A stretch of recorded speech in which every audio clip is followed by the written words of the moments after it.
up, guys? Claude Johnson here with the BluesGuitar.Com show. With me, as always, Silvio Gascas from Argentina. Hey, good morning, everyone. Morning. It is Monday. It is the start of a new week. So, Yep. cheers. Here's to a new day, new week. Got my coffee as usual. Like getting my brain activated in the morning. Yeah, me too. Ah, there we go. So yeah. So what do we got going on today? I was just messing around with my pedal board because I have a band practice tomorrow, and I had like that situation with the. I was telling you last week when I played the gig, there was like I was having sound issues. It was like the weirdest thing. So I was playing Steve's acoustic, and there was like problems with a jack where I would have to like, you know, like it wasn't like it would just stop, all the sound would stop, and then I would like pull out the cord, shove it in, and then it would start working, and it just got to be ridiculous. So then I brought a backup guitar, not this SG, but my brown SG that I used to play all the time, and so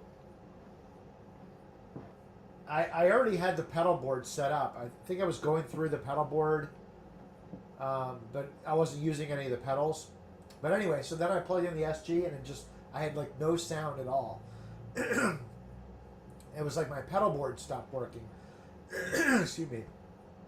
But I don't know why. It was like I was probably just discombobulated somehow, because like Steve doesn't like to stop for anything. It's just like, otherwise he feels we'll lose the audience. So it's like we got to just keep going. So I had like no time to figure it out. I just knew that my pedal board wasn't working, so I just went right into the amp, and it sucked because I had like no tone control, basically. You know what I mean? Right. Yeah. So, but I couldn't figure it. But I wasn't sure because it was weird because all the lights on the pedals were working. So like, maybe like, I don't know. I'm just thinking now, like maybe I had like the boost pedal turned on, but it was like turned all the way down or something. I don't know. Yeah, I don't know. Yeah, it's weird. Really are you weird using things. Are you using a power source? Or? Yeah, but if the power source was a problem, then I wouldn't see any lights. Right. But anyway, so I was like, all right, yesterday I was like, I got to figure out what's going on before it works fine now. So I don't know. So maybe it was like I was so discombobulated I had the wrong cable. I actually switched. I thought maybe it was the cable. So then I switched cables, but that wasn't working either. I had unplugged the wah pedal. I thought maybe it's the wah because the wah doesn't have a light. But then I went into the other pedal, still didn't work. So I don't know. It's one of those mysteries of the universe. My best theory is that maybe I had the boost pedal turned on and it was just down, or something. Oh, maybe. Yeah. Maybe. So anyway, so I tried it. I haven't plugged it now. I thought this would be just a good opportunity to do some of this nonsense. Yeah, you can play that. Right? Yeah.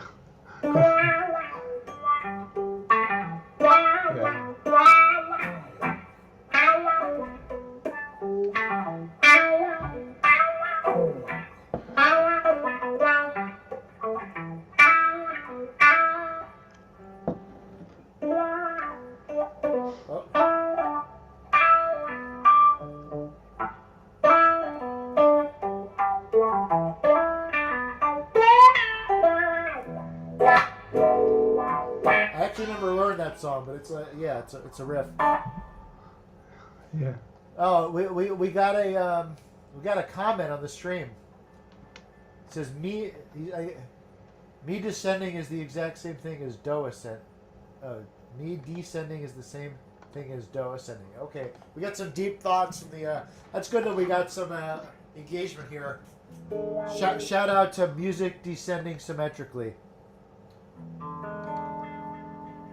He's talking some deep stuff, some scales here. So yeah. Anyway, I was just saying, yeah. Feel free to explain more, buddy. Maybe you can chat with him, Silvio. What is it? He's sort of talking a little bit of nonsense here, but he I don't know what he's talking about. He's talking about scales, but I was just saying, yeah. I guess I never really analyzed Voodoo Child. Hendrix was like a huge influence on me, but I never really like learned too many of his songs. I didn't want to just copy. So, but it's like it's basically like a 1-bar groove for a while. Then it's some turnaround like that, like I think.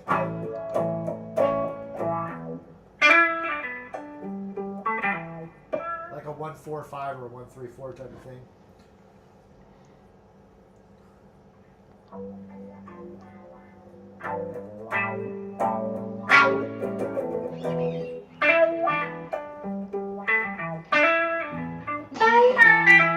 So it's basically like an E minor pentatonic.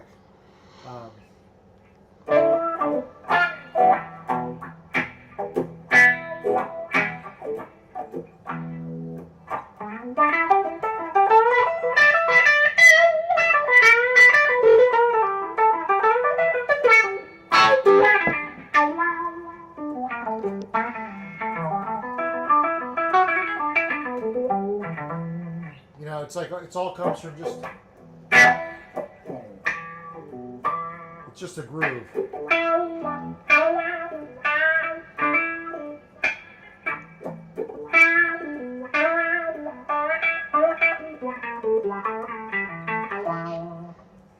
It just all comes from just mastering the groove basically, and then it's almost like those licks just come automatically. Like I feel like I was approaching it backwards.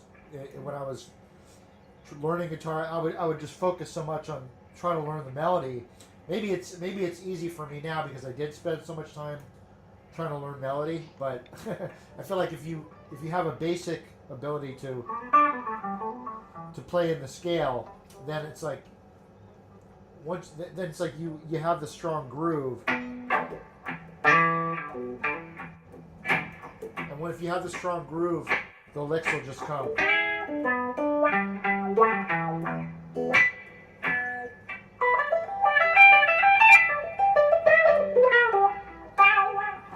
So, yeah, that's my philosophy on it.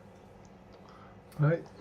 Anyway, I don't know if this guy is a robot or what. He said there's a guy in the chat saying, "Mi descending is the same as do ascending." Like he's talking about do re mi, fa sol la ti do type of Yeah, but I'm not sure what. Yeah, I don't know what he means, but it's not really true because each degree is different, So. Right. Mi is the 3rd degree. Anyway. Yeah, it will depend on the scale you are playing, right? Yeah, I'm trying to. So it's not really that comfortable for me to play the wah pedal sitting down and keep the. Otherwise, I'd have to turn this way and it would look weird. So anyway.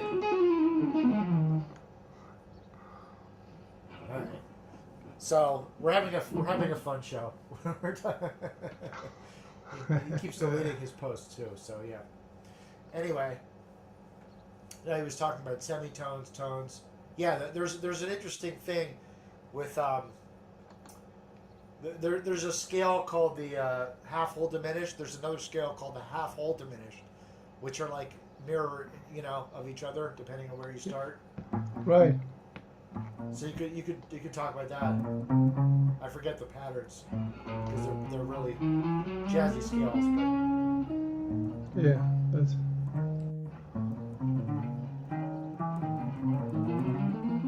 I think they're actually easy to do because there's not that many patterns.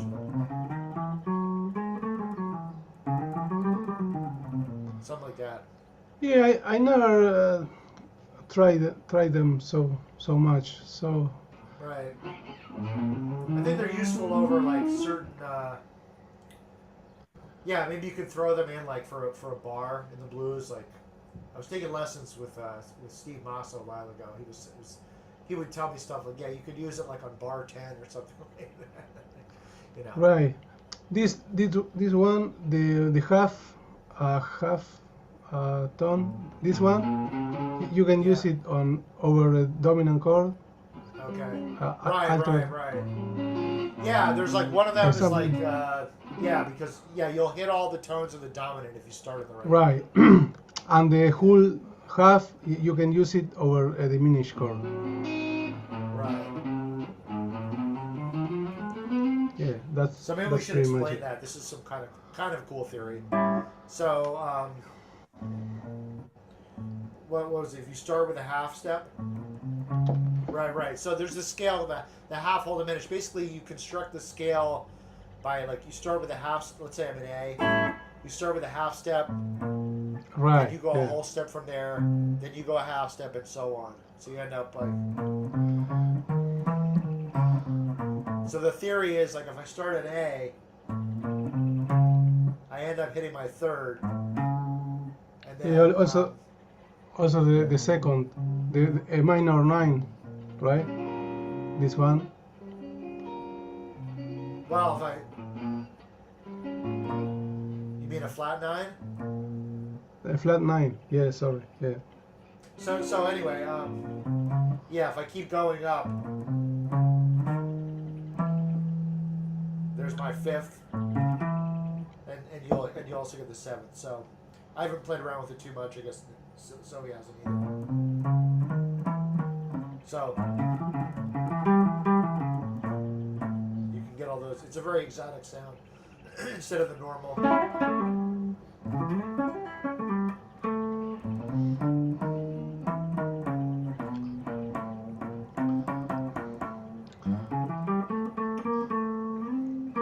Yeah, Very exotic personally, sounds. I feel more comfortable with the Super Locrian scale Right. Nice. for a dominant chord. Yeah. Well, and the Super Locrian it's it's a normal 7-note scale. These half-full diminished are 8-note scales, which is kind of Right. Yeah. weird. So anyway, what else should we talk? Yeah, I was just maybe I'll show you my new blues riffing system. But yeah, first maybe we can talk about I don't know. I was trying to come up with like fast rhythms and stuff. Like I don't know. Like if I was playing, I'm still trying to work some of this stuff out, but sort of a slow blues, maybe around 70 beats a minute. And then trying to add some fast licks. Trying to figure out what kind of rhythms fit in, So one thing I came up with was like, I don't know, if I do like a triplet here. I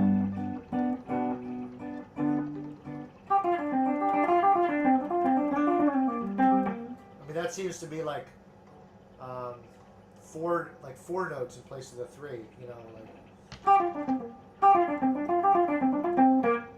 1, 2, 3, 1, 2, 3, 1, 2, 3, 1, 2, 3, 1, 2, 3, 1, 2, 3, like 12 notes.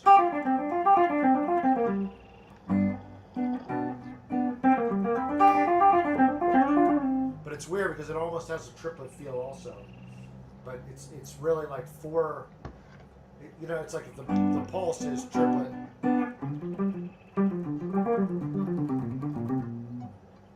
There's almost a triplet feel to the faster notes, even though the faster notes would sort of be like go back to an even number per bar. You know what I mean? Am I making any sense? I guess so. Yeah. All right, let's just so this guy chatting is you must descend me to me after ascending, or you'll break the magic mirror. Do you understand? What?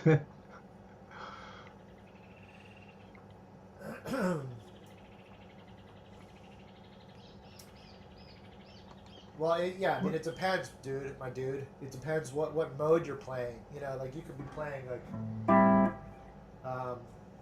it's you know, it's a classic thing about modes, you know, or minor scales, major scales. If I'm in C, I can play those same notes, but starting on the A, you get a different sound. So it's all like, it's all contextual. It's all relative. So I'm not sure like what you're, you know, if I could go C to C, it's a different sound than going A to A.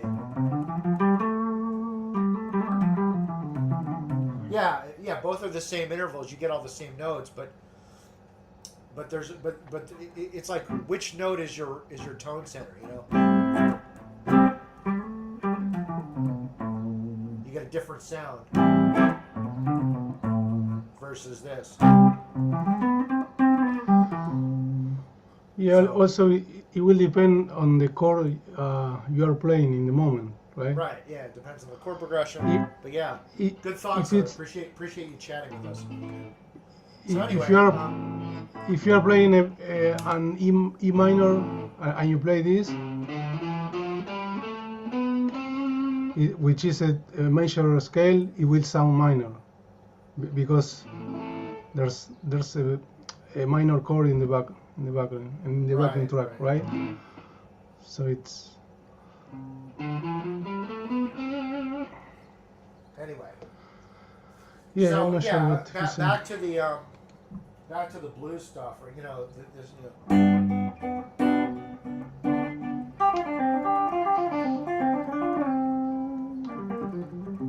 So it's a weird kind of like rhythmic idea. You know what I mean? Yeah. So what do you think? How would you? You probably don't like to overanalyze it like I do. No, maybe I just play it. I don't feel pay like if I don't much analyze attention. it, then it's like I can't do it consistently. Like, you know, like I feel like sometimes I have those like brilliant moments, and then it's like later I can't play what I was playing before.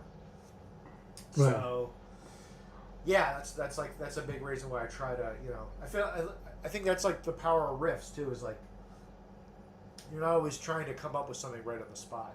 It's, you know, you have.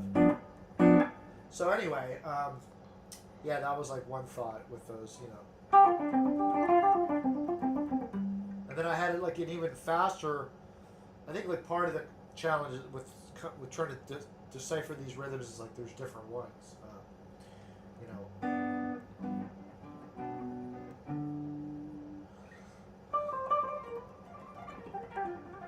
So then, you know, that's like a little bit of a faster rhythm.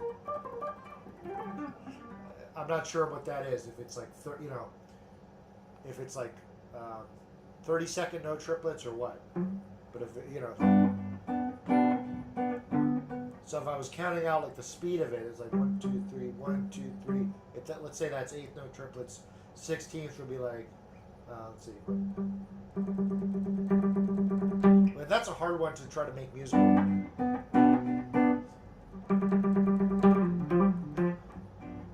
It sounds very jagged, like. But then if you go twice as fast, it's almost like easier. So let me try it again. So 1, 2, 3, 1, 2, 3, and then double that. I feel like that's a little bit more intuitive. I don't know. But I'm still trying to fit that in with the. So yeah, I'm trying to figure some of this stuff out. Yeah. I was working on this song, "I Can't Quit You, Baby," which Zeppelin did, but Willie Dixon wrote that.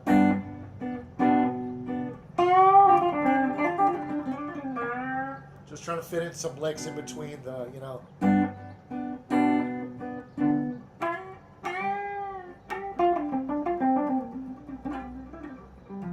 Something like that. So stuff I'm working on, but what do you think? Yeah, those fast lines are not easy to add there to play in that context. Yeah. Yeah, maybe. I I mean, they're not, but that's I think that's like where the power of riffs comes in. It's like you figure out what starting note. So for example, like just a very simplified version of that is like if I play like so 1 2 3 1 2 3. If I hit this triplet, it's like I can start my lick on the second. So like something like that. Maybe just.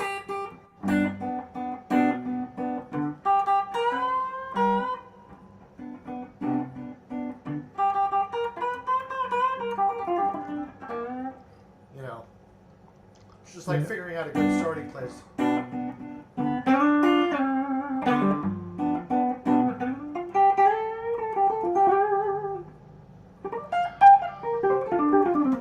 So all right, let's. All right, this guy is saying read symmetrically, same intervals. Yeah, I know, man. I know.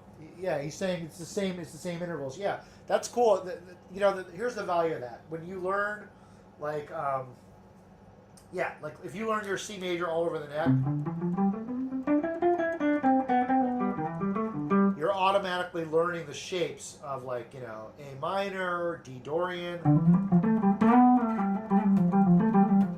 So you don't have to worry about so many different shapes because you sort of like know them all, and that's the power of it. But that doesn't mean that there's not different modes. I think that was like a confusing. I was sort of like, I hope this doesn't sound like pretentious or anything. It was like I was where you were at with my understanding a while back, where I was thinking the same thing you're saying.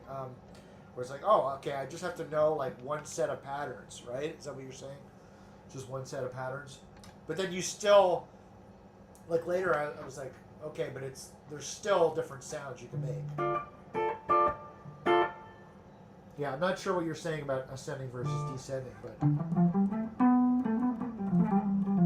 but it's like you can look at the scales from that point of view, but you can also look at it like just pure intervals, like. So Dorian has like the sixth relative to the root, and you get that sound. You know, if it's a minor sixth, it's going to be more of a Aeolian or minor sound. But it's relative to the root, so that's there is such thing as different modes. It's not all the mode. You can forget modes because it's all the same scale. That's not really true. So hope that made sense. Anyway. So I guess these blues rhythms I'll just have to keep working on them. But it's like I feel like I'm onto something. I just have to keep digging a little bit. Right. Yeah. So good stuff.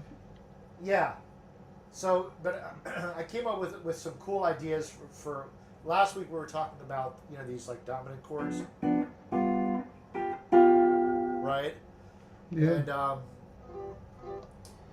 so I sort of came up with a new riffing system or chordal set of ideas, but there's sort of a riff. I'm gonna do like a separate YouTube video about this.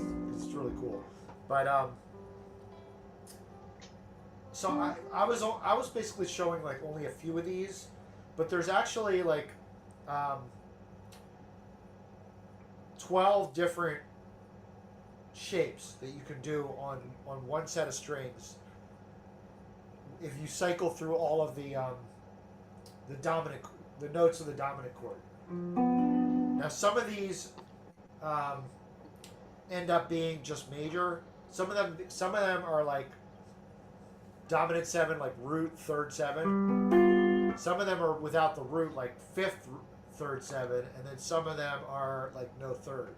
So there's all the different combinations, but it reminds me of like I was studying like chord cycles. Like you could do this with like within like a scale like C. You could like you start moving notes up, and you got like like C to F, and then the next one like B flat. E flat, and the idea is you just start moving notes up. So let me give you the complete set in, let's say, the key of G. So you can start on let's see, we can start here. There's my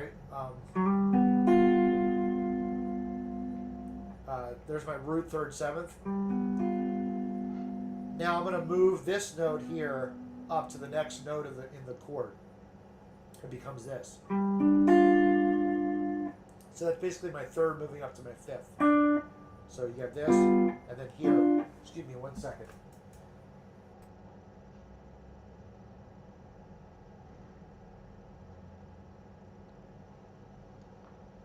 Sorry about that. Okay, so this moves up to here.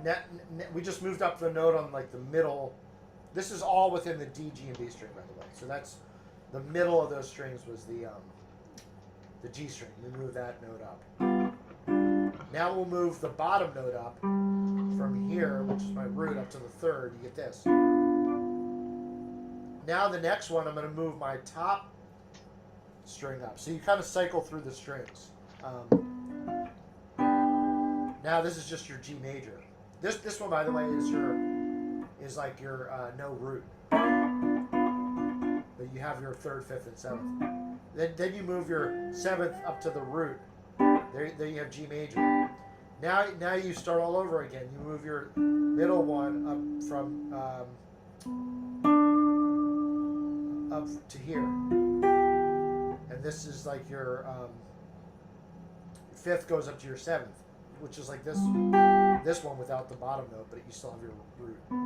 So it's another root 3rd, 7th, but with the melody on top. Okay, then you move the bottom again. You get this one. Then you move again. You just keep cycling through. You get then you get this one. Then you get this one. Then you get this one. Then you get this one. Then you get this one. No, sorry, this one. Then this one.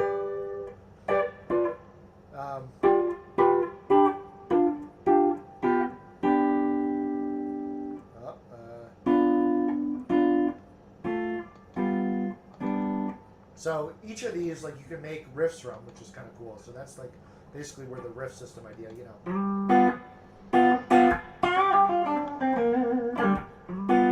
This is one of my favorite ones. Any of them you can make riffs from.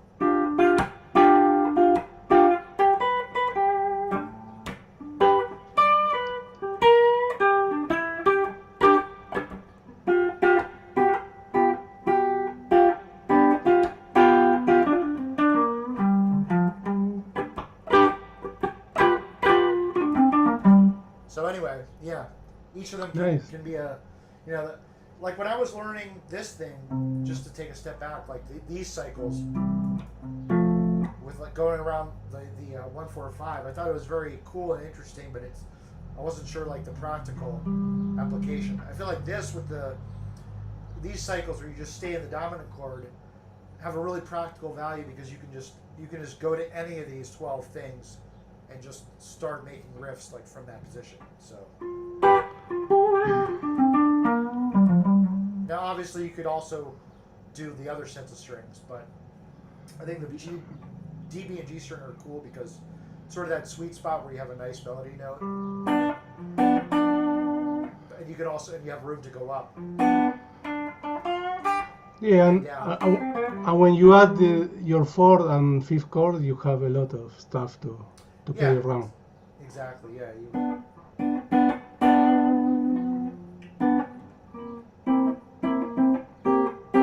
Right.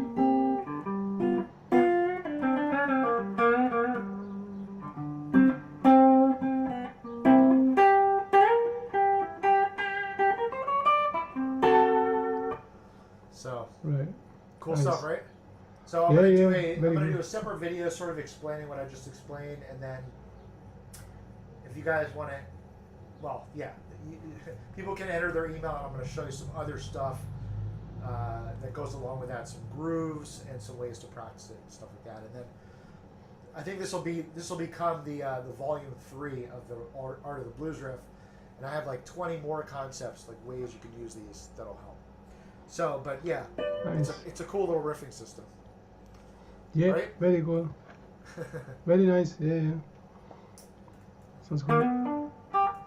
So anyway, that's a lot. that's a lot for today. Yep. You want to give us a lick or two? I'm just turning my wah pedal back on just because I can. Yeah. When I learn a lick, I like to get the most out of them, right? So, for example, this one, the in-bay lick, right? Yeah. And this one,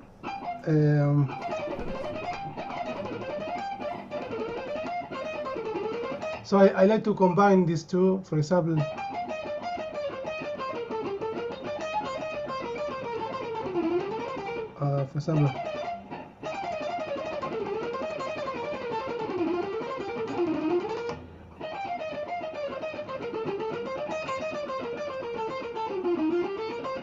it's just for playing, for practicing. Yeah. Alternate picking. Yeah, but Alternate picking. it still sounds cool. It's got that Yeah. that Paul Gilbert sound.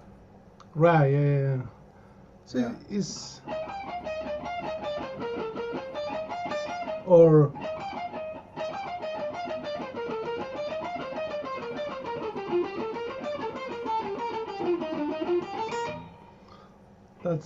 that's pretty much it. Yeah. Easy. Cool. Easy, yeah. So this was like, what was the pattern? We are in for example in G minor.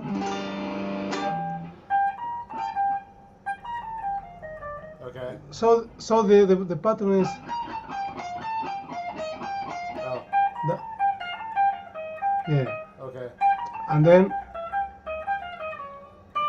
so yeah, that's one pattern, and the other.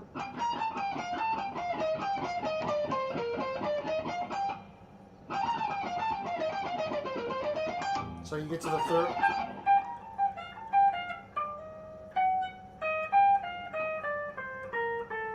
So you go down 6 notes. 6 note, and that's the pattern.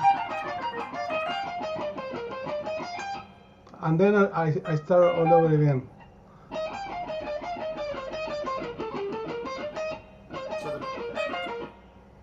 So where do you start?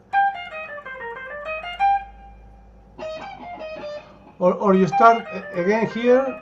Okay, so you go up, jump over one note, and then you Yeah. go.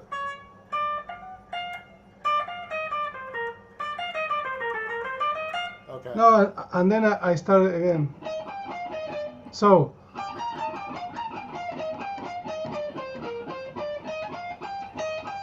Yeah, that's a lot of that's complicated.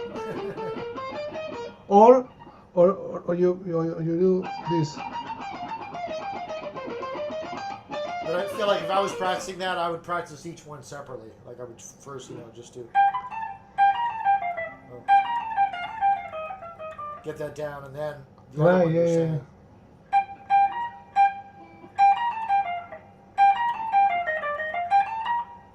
And then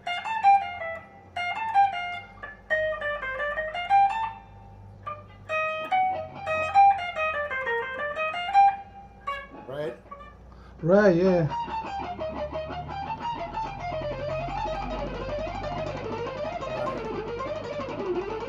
Once you have that, you can do this.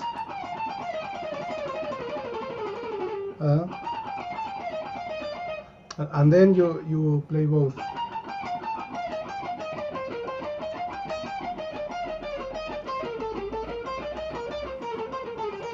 So it's like you're going down 3 times, and then you hit that pattern. Yeah.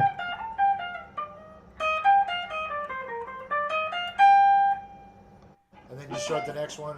You can start here again, or jump to the next position. Got it. Okay. Cool. Yeah. Yeah, that's cool. Yeah, that's a good exercise for your right hand, right? Cool. All right. Well, I think we're out of time today, but this was we covered some good stuff, and yeah, keep chatting with us, folks. Give us a like, a subscribe, all that good stuff. Check the link in the description. You can get my free blues course, and watch for my upcoming riff blues system. It's gonna be cool. It's gonna be lit. Yeah. All right, have an